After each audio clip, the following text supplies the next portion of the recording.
나성환의 시사야.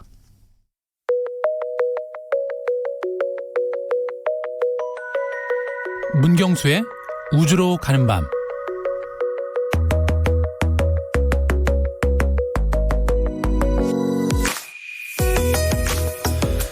지구에서 가장 넓은 사막은 어딜까요? 사하라 사막, 고비 사막을 떠올리시는 분들이 많으실 텐데요. 아쉽지만 모두 오답입니다. 지구에서 가장 넓은 사막은 의외의 장소입니다.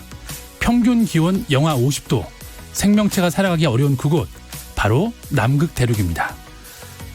사막의 사전적 정의는 강수량이 적어서 식물이 살아가기 힘든 지역이라고 합니다. 그래서 남극 대륙을 한랭 사막이라고 부릅니다. 현대천문학에서 남극점은 중요한 지역입니다. 습도 5%의 건조한 공기, 그리고 잡음 하나 찾기 힘든 고요함과 어두운 하늘 덕분에 남극점은 우주관 측에 더할 나위 없이 좋은 환경입니다. 지금 이 순간에도 수많은 천문학자들은 지구의 끝에서 우주의 새로운 모습을 알아가고 있습니다.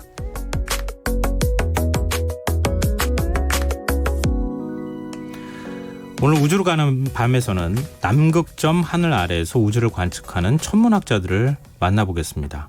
오늘도 문경수 과학탐험가 나오셨습니다. 안녕하세요. 네, 안녕하세요. 제가 방금 전에 말씀드렸던 것처럼 사막의 사전적 정의, 이거는 제 아이가 중학생인데 그 사회책에 나와 있던 내용하고 똑같더라고요. 아, 그래요? 근데 그런 정의는 알겠는데 네. 남극에 어떻게 사막이 있지? 네. 이런 생각을 하시는 분들이 많아요. 네, 그렇죠. 우리가 이제 그 미디어를 통해서 사막하면 이렇게 모래가 쌓여 있는 그런 황금빛의 그런 지역만 사막이라고 생각을 하시는데 사실 사막의 정의는 연간 강수량이 적어서 건조한 지역을 사막이라고 표현을 하는 겁니다. 네, 그런 의미에서는 남극도 사막이고 이제 북극은 얼음 덩어리니까 사막은 아니고요. 네, 그리고 이제 남극 같은 경우에도 사막이라는 얘기는 그 눈이 녹으면 그 밑에 땅이 드러나겠죠. 네, 그러면 그 땅 안에도 공룡 화석이나 과거에 살았던 이런 생명체의 화석 기록들이 있기 때문에 남극에서도 실제 공룡 연구가 이루어지고 있습니다. 아니, 우리 남극의 눈물 뭐 이런 거 보면은요, 다큐멘터리. 그럼 펭귄이 그 추운데 눈 위에, 얼음 위에 이렇게 다 막 옹기종기 모여있고 그렇지 않아요? 그렇죠. 근데 그 눈이 안 쌓여 있어요? 얼음도 없고? 사실 그 눈은 쌓여 있죠. 아무래도 겨울이 되면은 눈이 많이 오는데 아무래도 여름 시즌에는 눈이 많이 녹습니다. 거기도. 여름 시즌에. 네, 그렇죠. 네. 그래도 남극이 훨씬 더 춥다고 하잖아요. 그럼요. 당연히 춥죠. 네. 근데 그 얼음이 녹아요? 얼음이 어쨌든 여름이니까 일조량이 더 많아지니까 잠깐이지만 좀 녹죠. 그래서 드러나게 되죠. 아직도 실감이 잘 안 나요. 오늘 설명을 계속 좀 해주셨으면 좋겠는데요. 천문학자는 지금 이 남극점에서 활약하는 천문학자, 이런 분들을 좀 소개시켜 주신다는 거 아닌가요? 네, 그렇습니다. 사실 오늘 이 두 분의 실험 천문학자 분들을 소개해 드릴 건데요. 두 명요? 네, 두 명입니다. 사실 작년 연말에 우리나라의 천문학계에 아주 기념비적인 책이 출간이 됐는데 사실 제가 책 자랑하려고 좀 가져왔는데요. 남극점에서 본 우주라는 책입니다. 이게 기념비적인 책이에요? 네, 아주 기념비적 책인데요. 사실 저희 코너에서도 저희가 이제 남극에서 우주 연구를 하시는 분들의 그 활약상을 저희가 간간히 소개를 해드렸는데, 이렇게 그 극한의 이 남극이라는 환경에서 이런 세계적인 천문학자들하고 나란히 어깨를 맞다고서 연구하시는 그 두 분이 계시는데, 일단 김준환 박사님하고 강재환 박사님입니다. 네, 되게 젊은 천문학자분들인데요. 일단 김준환 박사님 같은 경우에는 미국 캘리포니아 공대를 나오셨고요. 지금은 이제 스탠퍼드 대학에서 이제 연구를 하고 계시는데, 일단 이 두 분이 다른 대학에 근무를 하고 계시기는 하는데, 두 분의 인연은 되게 오래전부터 시작됐습니다. 15년 전부터 시작이 됐는데, 두 분이 고등학교 1학년 때 이 서울대학교에서 한국 천문 올림피아드 겨울 학교를 진행을 했었는데 거기에서 이제 고등학교 때 처음 만났고요. 그 이후로는 이제 서로의 어떤 소식들을 잘 모르다가 나중에 이렇게 각자 이렇게 실험 천문학자가 돼서 남극에서 극적으로 조우를 하게 되는 거죠. 아니, 수학 올림피아드는 들어봤어도 천문 올림피아드는 못 들어봤거든요. 사실 우리가 수학이 좀 하니까 수학 올림피아드를 많이 아시는데 천문 올림피아드, 그리고 지구과학 올림피아드 다 있습니다. 분야별로. 다 있어요. 네, 그 분야에 이제 그렇게 영재기가 있는 분들을 그렇게 이제 모아서. 천문 올림피아드 같으면은 별자리 다 외워야 되는 거예요? 사실 천문학은 별자리를 외우는 그런 건 아니고요. 실제로 천문학자들이 연구를 하는 것처럼 우주의 기원, 그런 것들을 좀 연구하고 관심 있는 학생들이 많이 참여를 하는 프로그램이라고 보시면 됩니다. 그런 게 있다는 걸 제 아이한테 가서 얘기해줘야겠습니다. 저도 처음 알았습니다. 네. 근데 지금 실험 천문학자라고 말씀하셨잖아요. 네네. 천문학자면 천문학자고 천체물리학자면 천체물리학자지 네. 왜 실험 천문학자라고 부르는 거예요? 네, 우리가 이 천문학자분들의 용어가 되게 다양하기 때문에 네. 예, 되게 이제 그 헷갈리는 경우가 많은데요. 일단 그 천문학자는 연구 분야에 따라서 관측 천문학, 네, 그리고 이론 천문학, 실험 천문학 이렇게 세 가지로 구분할 수가 있는데요. 네. 일단 이론 천문학 같은 경우에는 그 우리가 영화 인터스텔라에서 칠판에다 이렇게 막 수식을 써가면서 예, 그 이제 우주의 비밀을 풀어내는 네. 그런 브랜드 박사 같은 예, 그런 분들을 주로 이제 이론 천문학자들이라고 표현을 하게 되고요. 네. 그리고 이제 그 다음에 네, 그 관측 천문학 같은 경우에는 네. 실제로 이제 관측을 하시는 거죠. 그래서 그렇죠. 그런 예, 관측된 데이터를 처리해서 거기에서 이제 여러 가지 우주의 비밀들을 밝혀내는 분들을 관측 천문학자라고 하고 우리가 뭐 저 얘기하는 전파망원경이나 그렇죠, 이런 맞습니다. 것들에서 들어오는 신호를 가지고 네네. 분석하고 네. 새로운 뭐 우주나 은하 그렇죠, 이런 네. 거 발견하는 네. 예. 그리고 실험 천문학자는 네. 그래서 이 두 분 같은 이 실험 천문학자들 같은 경우에는 물론 관측도 하는데 직접 관측 기기를 설계도 하고 실제 설치까지 하는 그런 공학적인 능력까지 겸비된 분들을 실험 천문학자라고 부르는 거죠. 그러면 다 하는 거네요? 네, 다 하는 거죠. 그래서 이분들도 자기네가 이제 실험 천문학자기는 하는데 정체성의 혼란을 가끔 느끼신대요. 내가 천문학자인지 공학자인지. 네. 어찌 보면 이제 맥가이버 같은 천문학자라고 보시면 되는 거죠. 우리 예술가 중에서도 특히 미술하는 분 중에서 네. 미디어 아트 하시는 분들은 맞습니다. 네. 내가 무슨 공대생인지 그렇죠. 미대생인지 네. 모른다고 그렇게 또 얘기하잖아요. 네, 뭐 비슷한 맥락이라고 볼 수가 있죠. 네. 근데 두 분이 네. 뭐 남극이 뭐 어디 우리나라 땅만한 것도 아닐 것 같고 네. 뭐 서울만한 것도 아니고 어디서 연구하시는 거예요? 남극하면. 네, 일단 이 두 분이 지금 미국 대학에서 근무를 하시기 때문에 네. 남극에 있는 미국 기지에서 이제 근무하시면서 연구를 하시는 건데요. 일단 그 남극에는 미국 기지가 3개가 있습니다. 네. 일단 팔모 기지, 그리고 맥도모 기지, 네. 그리고 아문센 스콧 남극점 기지가 있는데요. 네. 일단 이 초반에 말씀드렸던 팔모 기지랑 맥모도 기지를 거쳐서 그 궁극적으로 이 남극점에 있는 아문센 스콧 남극점 기지에 가서 거기서 연구를 하고 계시는데요. 실제로 이제 그 이 책 내용을 보니까 네. 아무래도 이 남극점이 거의 뭐 90도 가까이 있다 보니까 네. 정말 남극의 중심에 있는 곳이잖아요. 그러니까 물자 공급이 되게 어렵습니다. 네, 그래서 이분들이 한 번은 좀 재미삼아서 아마존의 컵라면을 한번 주문을 해봤대요. 네? 얼마나 걸리나 배송되는데 예. 한 달이 걸렸다고 합니다. 한 달이 안 배송되는 게 신기한데요. 그렇죠.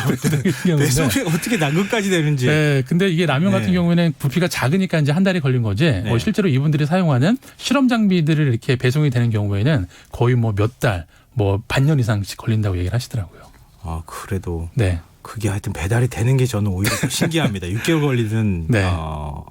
그리고 우리나라 기지도 있잖아요. 세종기지가. 네, 그렇죠. 세종기지 같은 경우에는 그 거리가 꽤 거리가 꽤 떨어져 있죠. 그 세종기지 같은 경우에는 남극 대륙에 있는 거 아니고 그 위쪽에 북쪽에 있는 해안가 쪽에 있죠. 네. 네, 그래서 주로 이제 아까 미국 기지 중에서 팔모 기지가 있다고 이제 초반에 말씀을 드렸는데 그 팔모 기지랑 비슷한 의미도 있습니다. 네, 그리고 이제 뭐 몇 년 전에 우리나라 장보 기지가 네. 드디어 이제 남극 대륙 쪽에 이제 새롭게 건설이 돼서 이제 좀 더 우리나라 남극 연구도 점점 이제 대륙 쪽으로 확장을 하고 있는 추세인 거죠. 남극이 워낙 커가지고 지금 그럼요. 대륙이라는 표현 쓰셨지만. 네, 대륙이라는 표현이 맞죠. 근데 지금 뭐 비유하자면은 우리는 위도상으로 위도 38도니까 네네. 그러니까 지구에 비스듬히 서 있는 거랑 네네, 마찬가지인데 그렇죠. 네. 이분들은 지구 남극의 정중앙에 있는데 정중앙이죠. 거기에 수직으로 그렇죠. 서 있는 사람들이다. 맞습니다. 네. 근데 이런 남극점, 딱 네. 남극점이라고 하는 네네. 거기에서 연구하는 사람들은 지금 천문학자만 있는 건가요? 아닙니다. 일단 뭐 천문학자들이 이제 뭐 우주 관측을 많이 하기도 하지만 뭐 우리나라 남극 세종기지나 장보기지가 있는 것처럼 다양한 그 분야의 과학자들이 이곳에도 상주를 하고 계시는데요. 특히 이 남극점 같은 경우에는 아무래도 그 지역적으로 상징적인 의미가 있다 보니까 고기후를 연구하시는 분들이 많습니다. 이게 뭐예요? 고기후, 과거의 기후르죠. 네, 그러니까 고기후. 남극점에다가 이렇게 그 얼음을 아주 깊이 파서 그 시추코를 끌어올려서 과거의 공기를 통해서 과거의 기후를 연구하고 또 그 데이터를 토대로 해서 지금의 이제 지구 온난화라든지 그런 것들을 연구하시는 분들이 이 남극점에도 많이 계신다고 하네요. 굉장히 흥미롭네요. 네. 한번 가보고 싶네요. 근데 저한테는 그럴 기회가 안 올 것 네. 같아서. 근데 이 궁금한 게 생겼는데요. 네. 우리가 위도상으로 지금 완전히 다른 곳인데 네. 남이 90도잖아요. 지금. 그렇죠. 네.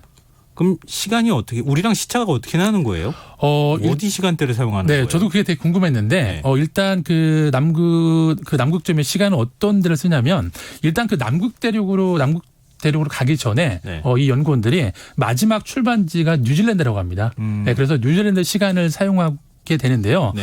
일단 그 남극점 같은 경우에는 여름에 백야 현상 때문에 네. 계속 해가 떠 있어서 네. 시간을 가늠하기가 쉽지 않다고 합니다. 그래서 뭔가 이렇게 협업을 잘 하기 위해서 이 공통의 시간이 필요한데 뉴질랜드 시간을 기준으로 사용을 하게 되고요. 네. 근데 이제 요즘 같은 경우에는 이 칠레 같은 데를 통해서 남극점으로 오는 여행 상품들이 많이 생겼습니다. 네. 네, 그래서 여행자들도 많이 오는데 그분들은 아무래도 칠레도 출발했으니까 같은 남극점이 있지만 시차가 나는 거죠. 그러네요. 네, 시차가 나는 거고요. 어느 쪽은 뉴질랜드 거 쓰고 어느 쪽은 칠레 거 쓰니까. 그렇죠. 그리고 더 황당한 경우는 그 남극점에 이제 기지들이 이제 몇 군데가 몰려 있는데 저기 보이는 저쪽 건물은 내가 있는 지점이랑 시차가 16시간까지 난다고 합니다. 보이는데도요? 그렇죠. 네. 그럼 어떻게 해야 되죠? 우리 몇 시에 만나자 이거 못 하겠는데. 네, 그러니까 뉴질랜드 시간을 기준점으로 사용을 하게 되는 거죠. 네, 참 신기하네요. 근데 매년 크리스마스 날에 남극점에서 아주 특별한 행사가 열린다면서요? 네, 아무래도 이제 남이 90도인 남극점은 상식적으로 생각을 해보면 전 세계 시간대가 모두 한 점에서 만나는 곳이죠. 네, 경도가 다 끄트머리 만나는 지점이니까. 네네, 네. 네, 그래서 재밌는 소리 얘기를 하면 남극점 주변을 한 바퀴를 돌면 세계 일주를 한 거나 다름이 없는 거죠. 그러네요. 네. 아무리 작아도 이렇게 한 바퀴를 돌면. 네, 그렇죠. 네, 그래서 이제 해마다 이 크리스마스 날 아침에 세계 한 바퀴 경주라는 걸 한다고 합니다. 네, 그래서 남극점에서 시작해서 그 주변의 기지나 연구 시설을 따라서 약 4km 정도 경주를 하는 그런 이벤트를 통해서 또 서로 이렇게 간에 친목을 다진다고 하네요. 재밌네요.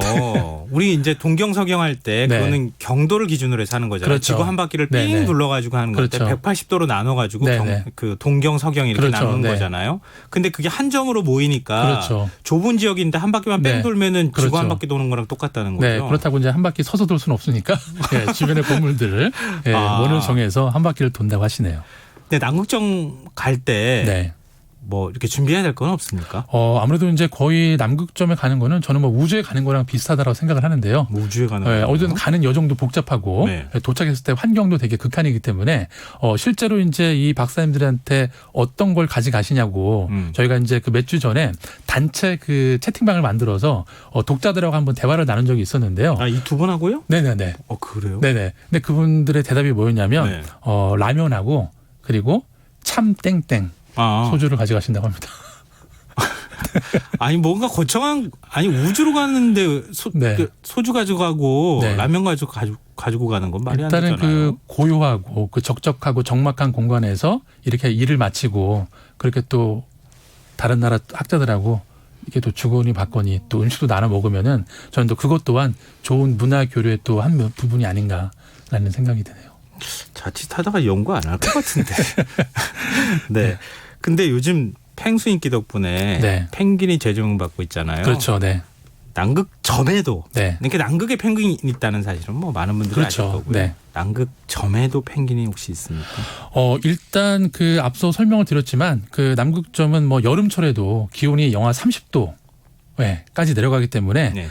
이 기지에서 일하는 대원들, 사람들 외에는 자연에서의 생명체들이 거의 존재할 수가 없습니다. 네, 그래서 남극점에서는 펭귄을 볼 수가 없고요. 날이 좀 따뜻해지면 대륙 바깥쪽으로 나가야 그런 동물들을 가끔씩 볼 수 있다고 얘기를 하시네요. 아까 사막 말씀하셨잖아요. 네네. 그러니까 지금 남극점은 네. 여름이 되면 네. 사막처럼 아주 건조한 날씨가 되는 거예요.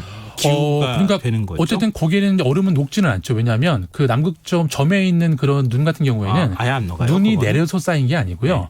이제 멀리서 날아오는 눈이나 얼음의 알갱이들이 예. 바람 타고 날아와서 그것들이 쌓여 있는 거죠. 눈이 내리는 건 아니에요. 네, 그렇죠. 네, 그리고 이제 남극에 그 눈이나 빙하가 많이 있잖아요. 근데 많은 분들이 그 빙하가 바닷물이 얼어서 생긴 거라고 생각을 하시는데 예. 그것도 그렇지 않습니다. 그럼 뭐 눈이 남극에는, 쌓여서 눈이 빙하가 된 수만 거예요? 년 동안 쌓여서 압력을 받아서 퇴적층이 만들어진 거죠. 네. 그렇군요. 모르는 게 너무 많아서 나중에 남극 한번 다시 해요, 우리. 그러니까요. 언제 좀 알려주십시오. 네. 자, 남극 얘기를 한 오늘은 어떤 곡을 선곡해 오셨습니까? 네, 오늘은 혼성 밴드 남극 흑등고래의 달의 노래라는 그 노래인데요. 밴드 이름에 또 남극이 들어가서 이 곡을 고른 것도 있는데 가사를 자세히 음미해 보시면은 네. 이 남극점의 고립감과 또 고요함을 오롯이 느낄 수가 있습니다. 지금 혹등고래 네, 라고 밴드명이 밴드 이름이 혹등고래라고. 남극 흑동고래입니다. 혹등고래가 아니라 흑동고래요. 네, 혹동입니다. 혹동. 네. 혹동고래. 네. 요즘 번고래 때문에 고래들이 순환을 당하고 있다고 하던데. 그러니까요. 네, 알겠습니다. 네. 지금도 남극 대륙 한가운데서 오로라와 달빛의 의지에 묵묵히 할 일을 해나가는 사람들이 있음을 기억한다. 지금까지 우주로 가는 밤 문경수 과학탐험가와 함께했습니다. 고맙습니다. 네, 감사합니다. 오늘 모바일 상품권 당첨자는 홈페이지 공지사항에서 확인하실 수 있습니다. 끝곡으로 남극 혹등고래가 부른 달의 노래 들으시고요. 전 내일 다시 찾아뵙겠습니다. 지금까지 시사평론가 김성환이었습니다. 고맙습니다.